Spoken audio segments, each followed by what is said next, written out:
বৰক্ষেত্ৰী মহাবিদ্যালয়ত 1056 গৰাকী ছাত্ৰীক আমি নিযুতমইনা আঁচনিৰ চেক বিতৰণ কৰিবলৈ সক্ষম হ'লোঁ আৰু মই ভাবোঁ অসমৰ ভিতৰতে এইটো এটা ৰেকৰ্ড সংখ্যা বৰক্ষেত্ৰী মহাবিদ্যালয়ৰ ছাত্ৰ ছাত্ৰী মানে ভিতৰত প্ৰায় 1056 গৰাকী ছাত্ৰী এই আঁচনিৰ পৰা উপকৃত হৈছে আপোনালোকে চাওক ইতিমধ্যে যোৱাবাৰ 1.5 লাখ ছাত্ৰীয়ে ইয়াৰ পৰা লাভৱান হৈছে আৰু এইবাৰ যদি আমি 1.5 লাখ ধৰোঁ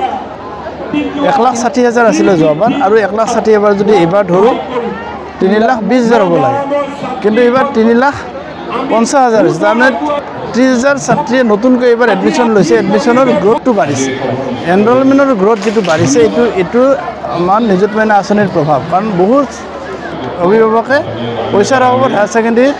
এডমিশ্যন নিদিয়ে বা ডিগ্ৰীত এডমিশ্যন নিদিয়ে এইবাৰ এই নিযুতমইনা আঁচনি পোৱাৰ কাৰণে গোটেই অসমত 30,000 ছাত্ৰীৰ এনৰলমেণ্টটো বৃদ্ধি হৈছে সেইটোৱে প্ৰমাণ কৰিছে এই মহাবিদ্যালয়ত আজি স্নাতক আৰু উচ্চতৰ মাধ্যমিক দুটা লৈ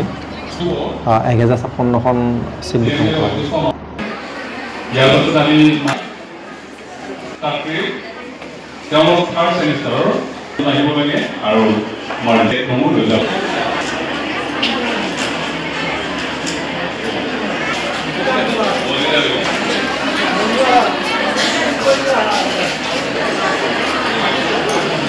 অনুষ্ঠানটো উপস্থিত থাকি সাফল্যমণ্ডিত কৰাৰ কাৰণে জিএমডিএৰ অধ্যক্ষ মাননীয় নাৰায়ণ ডেকা ডাঙৰীয়া বৰক্ষেত্ৰীৰ চক্ৰবৃদ্ধ মাননীয় কৌস্তভ বৰা ডাঙৰীয়া আৰু আমাৰ মহাবিদ্যালয়ৰ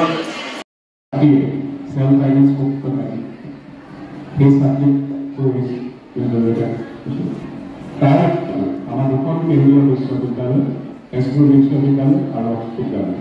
তাৰ ছাত্ৰীসকলো এই আছে জগত ভাল উপহাৰ মই আপোনালোকলৈ পঠাম আমি সকলোৱে নিজৰ পঢ়া শুনাত আমি সকলোৱে ধৈৰ্য